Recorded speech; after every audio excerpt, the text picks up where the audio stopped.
শুরুতেই আমাকে 24-এর অভ্যুত্থানের অন্যতম মহানায়ক এবং কিছু বিশেষণ বিশেষিত করেছেন।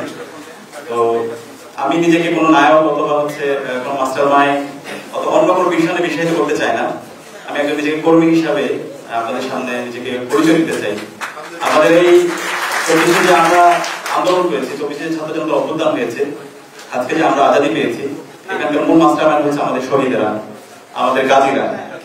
আমাদের এই শহীদদের আত্মত্যাগের মাধ্যমে এবং আমাদের গাজীদের স্যাক্রিফাইসের মাধ্যমে আজকে আমরা ফেসিবাদ মুক্ত বাংলাদেশ পেয়েছি। প্রিয় উপস্থিতি, ইসলামী ছাত্র শিবির গত 16 বছর অথবা এর আগে জাহাঙ্গীরনগর বিশ্ববিদ্যালয় গত 35 বছর ধরে জুলুমের শিকার হয়েছে। আমরা হ্যারল্ড লেসওয়েলের একটা ঐতিহাসিক সংজ্ঞা জানি, পলিটিক্স নিয়ে তার সংজ্ঞা আছে। Politics is who gets what, when and how. Politics যখন আমরা বলি তখন এখানে পার্সোনাল ইন্টারেস্টের কথাগুলো চলে আসে, ব্যক্তিগত স্বার্থ। সবসময় স্বার্থের বিষয়কে কেন্দ্র করে আমাদের এই দেশের ছাত্র রাজনীতি অথবা ন্যাশনাল পলিটিক্স করা হয়।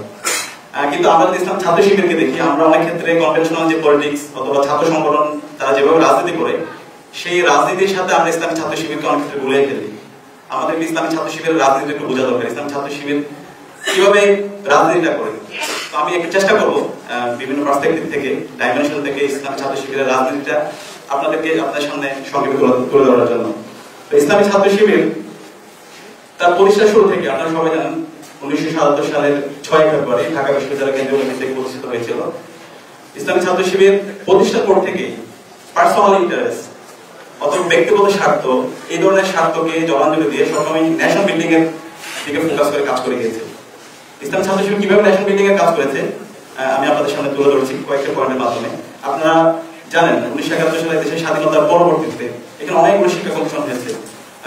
নূর খান শিক্ষা কমিশন হয়েছে, এরপরে বদরুদ্দিন শিক্ষা কমিশন হয়েছে, কবির চৌধুরী শিক্ষা কমিশন হয়েছে, শামসুল হক শিক্ষা কমিশন হয়েছে, এরকম অনেকগুলো কমিশন হয়েছে।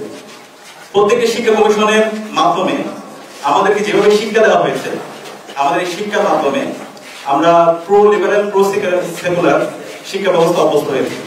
যে শিক্ষা ব্যবস্থার মাধ্যমে আমাদেরকে যে এনলাইটেন হওয়ার কথা ছিল, সমাজের জন্য সততার সাথে কাজ করার কথা ছিল, দক্ষতার সাথে কাজ করার কথা ছিল, সেটা আমরা পারিনি। এই সাথে আমাদেরকে একটা পেরোকিয়া মাইন্ডসেট নিয়ে আমাদেরকে বেড়ে উঠতে হয়েছে। এবং এই যে শিক্ষা ব্যবস্থা, পুরো শিক্ষা ব্যবস্থায় এখানে একটা ইন্ডিয়ান সেভ এডুকেশন সিস্টেম ছিল এখানে। তো সেই জায়গায় ইসলামী ছাত্র শিবির প্রতিষ্ঠার পর থেকে নৈতিকতা সমৃদ্ধ শিক্ষা ব্যবস্থার প্রতি ফোকাস করছে। এই যে সেকুলার শিক্ষা ব্যবস্থার রিপ্লেসমেন্ট হিসাবে ইসলামী শিক্ষা ব্যবস্থার প্রপোজিশন পুরো জাতির সামনে হাজির করেছে। এবং ইসলাম ছাত্র শিবির সবসময় বলে, ইসলাম ছাত্র শিবির শুধুমাত্র একটা ছাত্র সংগঠন না, এটি একটি স্বতন্ত্র শিক্ষা প্রতিষ্ঠান। এবং ইসলাম ছাত্র শিবির থিও সায়েন্টিফিক এডুকেশন সিস্টেমটাকে প্রমোট করে। আমরা যে শিক্ষা ব্যবস্থা গ্রহণ করি, এখানে একই সাথে থিওলজিও থাকবে, একই সাথে এখানে সায়েন্স থাকবে, এখানে কালচার থাকবে, এখানে লিটারেচার থাকবে। এবং আপনারা যদি দেখেন ইসলাম ছাত্র শিবিরের যে সিলেবাস, এটা একটা হলিস্টিক নলেজের এখানে একটা সমন্বয়। ইসলাম ছাত্র শিবিরের যারা কর্মী আছে, একজন কর্মী হওয়ার জন্য তাকে একটা ব্যালেন্স লাগিয়ে করতে হয়, তাকে রেগুলার রিপোর্ট রাখতে হয়, পাশাপাশি তাকে পররাষ্ট্রনীতি জানতে হয়, তাকে সমাজনীতি জানতে হয়, তাকে অর্থনীতি জানতে হয়, তাকে হিস্ট্রি জানতে হয়, এবং একই সাথে তাকে মুসলমান হিসেবে যারা মুসলমান তাকে কোরআন এবং হাদিসে তার ডেপথ নলেজ থাকতে হয়, তাকে ফিকহের বিষয়গুলো সম্পর্কে তাকে ওয়েল ইনফর্ম থাকতে হয়। দ্বিতীয়ত আমরা দেখতে পাই আমাদের স্বাধীনতার পর থেকে আমাদেরকে একটা হেজিমনি, ইন্ডিয়ান হেজিমনির মধ্যে দিয়ে আমাদেরকে যেতে হয়েছে। একই সাথে আমাদের কালচারাল আগ্রাসনের মধ্যে দিয়ে আমাদেরকে যেতে হয়েছে। এবং এদেশে যারা বুদ্ধিজীবী ছিল, সো কল্ড বুদ্ধিজীবী, আমাদের বিশ্ববিদ্যালয়ে আমরা অনেক বুদ্ধিজীবীদেরকে দেখতে পাই যারা একপাক্ষিক কথা বলে, যাদেরকে আল্লাহ তাআলা চোখ দিয়েছেন, চোখ থাকার পরও তারা অন্ধ, তাদেরকে আল্লাহ তাআলা কান দিয়েছেন, এরপর তারা বধির। তো এই যে কালচারাল আগ্রাসন, এই কালচারাল আগ্রাসনের মাধ্যমে এই দেশের মুসলমানদের যে কালচার, সমৃদ্ধ কালচার, এটাকে সবসময় আদানি করা হয়েছে। মুসলমানদের যে সিম্বল গুলো আছে, সেই সিম্বল গুলোকে জমিফিকেশন করা হয়েছে। আমরা বিগত সময়ে দেখতে পেয়েছি এবং গত 16 বছরে আমরা সবচেয়ে এক্সট্রিম অবস্থায় সেটাকে দেখতে পেয়েছি। তো সেই জায়গায় এই আধিপত্যবাদের বিরুদ্ধে, আগ্রাসনের বিরুদ্ধে ইসলামী ছাত্র শিবির প্রতিষ্ঠা লগ্ন থেকে কাজ করে গিয়েছে।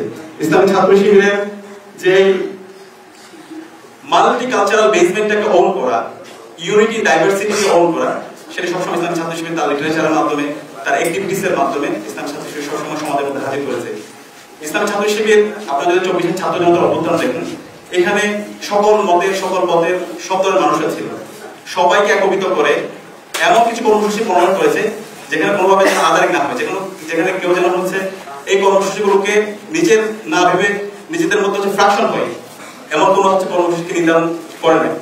তো সবাইকে ওন করতে পারা, সবাইকে অ্যাক্সেস দেওয়া এবং এই দেশের যে মুসলমানদের যে কালচার আছে, সমৃদ্ধ কালচার, সেই কালচারটাকে সবার সামনে তুলে ধরা, সেই কাজটি ইসলামী ছাত্র শিবির প্রতিষ্ঠা লগ্ন থেকে আজ পর্যন্ত করে যাচ্ছে।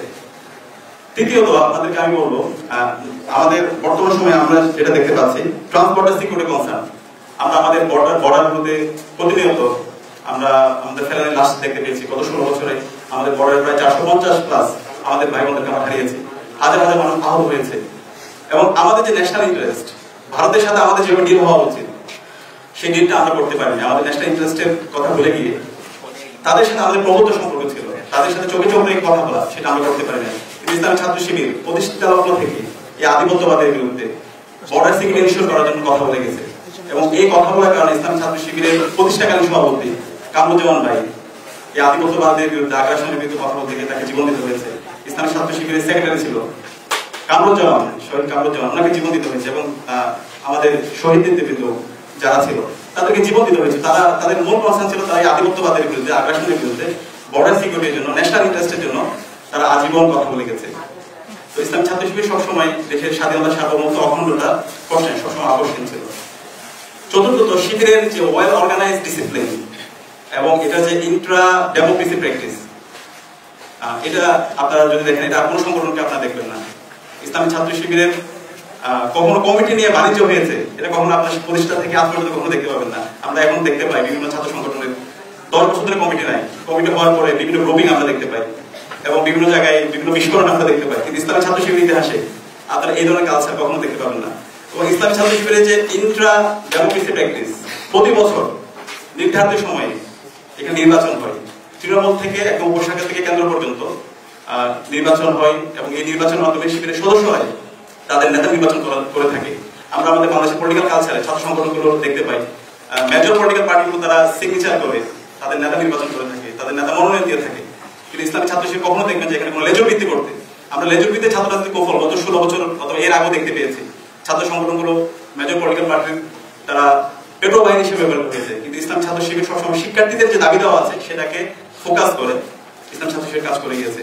শিবিরের যে ডেমোক্রেসি চর্চা এবং শিবিরের যে ওয়েল অর্গানাইজ ডিসিপ্লিন সিস্টেম, এটার মাধ্যমে শিবির তার জনশক্তিদেরকে গোছানোভাবে তৈরি করে যারা আগামী বাংলাদেশ বিনির্মাণে তারা কাজ করছে প্রতিষ্ঠান সময় থেকে। এবং সর্বশেষ আমরা দেখতে পাচ্ছি আমাদের 24 ছাত্র জনতার অভ্যুত্থান পরবর্তী আমরা যে বলছি নতুন বাংলাদেশ বিনির্মাণ করতে চাই, নয় রাজনীতি আমরা বন্দোবস্ত করতে চাই। সেই নয় রাজনীতি বন্দোবস্ত করার জন্য আমাদের এখন সবচেয়ে গুরুত্বপূর্ণ হচ্ছে অনেস্ট, কম্পিটেন্ট, ইন্টিগ্রিটি সম্পন্ন কিছু মানুষ তৈরি করা, যাদের স্ট্রং মোরাল অবলিগেশন থাকবে। ইসলাম ছাত্র শিবির সবসময় শিবিরের যে ভিশন আছে সেই ভিশনে লেখা আছে সৎ, দক্ষ, আদর্শ দেশপ্রেমিক নাগরিক তৈরি করা। ইসলাম ছাত্র শিবির তার প্রতিষ্ঠা লগ্ন থেকে সৎ, দক্ষ, আদর্শ দেশপ্রেমিক নাগরিক তৈরি করার জন্য কাজ করছে। এবং ইসলাম ছাত্র শিবির সবসময় বলে আল্লাহ পাক সুবহানাহু ওয়া তাআলা আমাদেরকে এই জমিনে তার খলিফা হিসেবে সৃষ্টি করেছেন। খলিফা হিসেবে আমাদের কাজ হচ্ছে ইন্নি জাইলুন ফিল আরদি খলিফা, আল্লাহ পাক সুবহানাহু ওয়া তাআলা কোরআনে বলেছেন আমি পৃথিবীতে খলিফা প্রেরণ করতে চাই। খলিফা হিসেবে তার কাজ হচ্ছে তার যে কাজগুলো আছে সেই কাজগুলো যথাযথভাবে সম্পাদন করা, যে কাজগুলো থেকে বিরত থাকতে বলেছেন সেই কাজগুলো থেকে বিরত থাকা।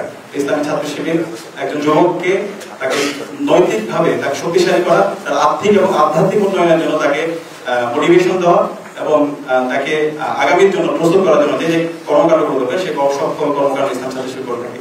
তো সবাইকে অসংখ্য ধন্যবাদ ইসলাম ছাত্র শিবিরকে ইসলাম ছাত্র শিবির প্রোগ্রাম আসার জন্য। ইসলাম ছাত্র শিবির সম্পর্কে আপনাদের যে আগ্রহ আছে সেই আগ্রহ দেখে আমরা অনেক বেশি পুলকিত হয়েছি। আমরা আশা করবো ইসলাম ছাত্র শিবির সম্পর্কে আপনারা আমাদেরকে নিয়ে আলোচনা করবেন, সমালোচনা করবেন। আপনাদের সব ধরনের আলোচনা, সমালোচনা সবকিছুকে আমরা সাথে গ্রহণ করতে চাই এবং আমরা আমাদের নিজেদেরকে পরিশুদ্ধ করতে চাই। সবাইকে অসংখ্য ধন্যবাদ। আসসালামু আলাইকুম।